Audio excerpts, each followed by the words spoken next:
This play, poetry in motion. Sophie inbounding the ball, ignoring Kelsey Mitchell. Beautiful pass to Caitlin Clark. Game on the line, down by one. Caitlin Clark from 32 feet out, pull up.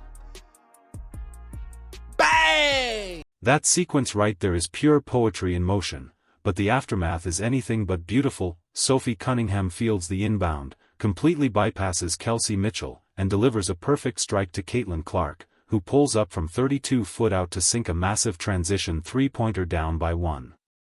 It is a high IQ winning basketball play that sent the crowd into a frenzy, yet, immediately following that game, a bizarre series of events unfolded behind the scenes. Instead of celebrating a thrilling execution on the floor, the Indiana Fever front office and coaching staff threw an absolute wrench into the team's momentum. What followed was a stark reminder of the underlying friction defining this franchise's current leadership structure. Not a more dysfunctional group of individuals running a franchise than these four. They are the worst. They are petty, they are emotional, they are unorganized, and they are clueless. And they send so The direct fallout from that sequence highlights what many analysts view as an incredibly reactionary management environment. When you look at the executive circle running the Indiana Fever right now, you have General Manager Kelly Krauskopf, Senior Advisor Lynn Dunn, Amber Cox, and Head Coach Stephanie White. This leadership core is facing intense scrutiny for how they handle internal player dynamics. Instead of reinforcing on-court chemistry, their immediate reaction to Sophie Cunningham going off script was to send a rigid disciplinary message. The leadership group appeared less concerned with the positive outcome of the play and far more fixated on absolute compliance. Going rogue to win a game, apparently, carries a steep price in Indiana, establishing a tense precedent for the rest of the roster. Kelly, Amber, Lynn, and Stephanie are punishing her. Sophie confirms all of our doubts when she says, didn't follow the plan, won anyway. This is the truth. Sophie Cunningham then follows up earlier Wednesday morning. You guys read too much into things. That's the exact play our coach drew up.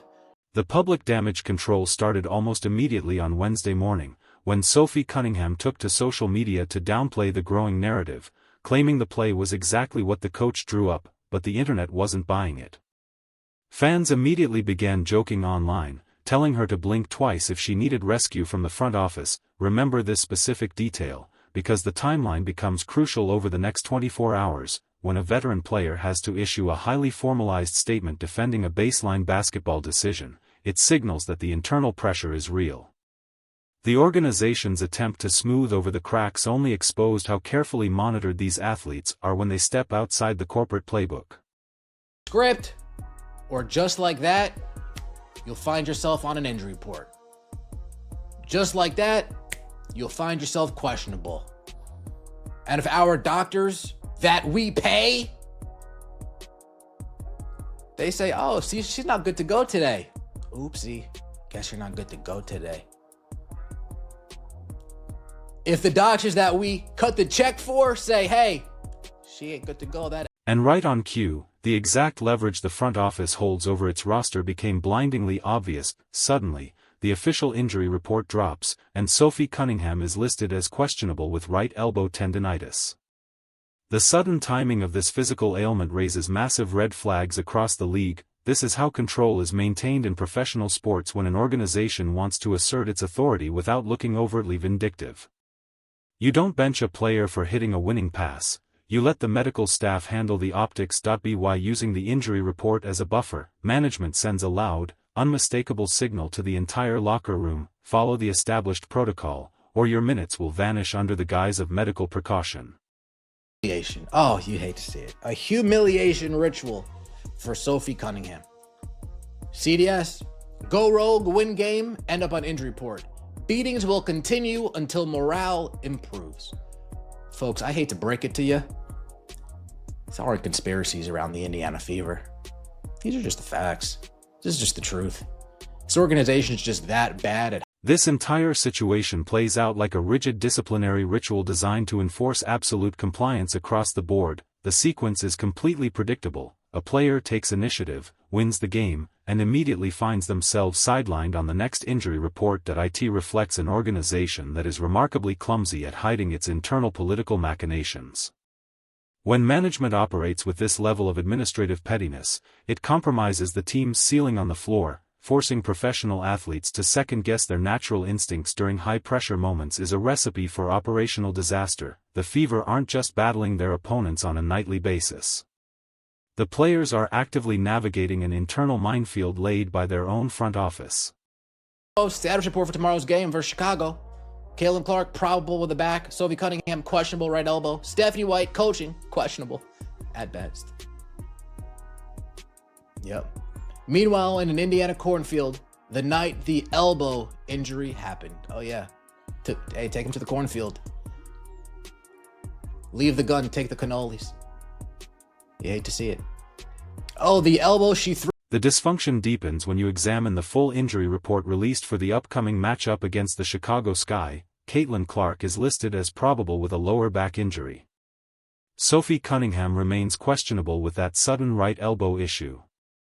And the overall coaching strategy looks questionable at best. This brings us to a major inflection point regarding the team's performance under head coach Stephanie White. The internal friction is directly bleeding into the team's on-court product, creating an environment where tactical execution feels entirely disconnected from the roster's actual strengths. When personnel decisions are driven by administrative compliance rather than basketball logic, the product on the floor inevitably suffers.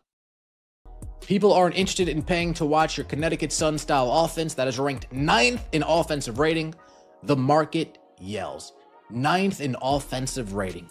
Oh, boy. You know how bad you need to be as a coach, as a staff, to have Caitlin Clark on your team and be 9th in offensive rating? You need to be Stephanie White. The commercial reality of this structural breakdown is hitting the franchise where it hurts the most, the box office. Right now, the retail cost of 2 standard blizzards from Dairy Queen is genuinely higher than the price of an official ticket to an Indiana Fever home game. The market is speaking loudly, and it is completely rejecting this brand of basketball. Despite having an intergenerational marketing draw like Caitlin Clark on the roster, this coaching staff has managed to produce an offensive rating that ranks 9th across the entire WNBA. It takes a profound level of tactical mismanagement to take a transcendent offensive talent and anchor them to a sluggish, bottom-tier half-court system. Stephanie White's rigid, slow-paced offensive philosophy is actively neutralizing the team's primary competitive advantage. This is verified and standard tickets. There's a lot of seats still available. If you take a look at the standard seats, there are not as many standard seats still available, but they are still a good amount. $11, $228, $129, $63, scattered all over the place. If you were looking for tickets, again. This is the macro-level impact of an organization prioritizing internal control over elite product development. When you look at the primary ticketing platforms, verified standard seats are sitting completely empty and scattered across the arena for as low as $11.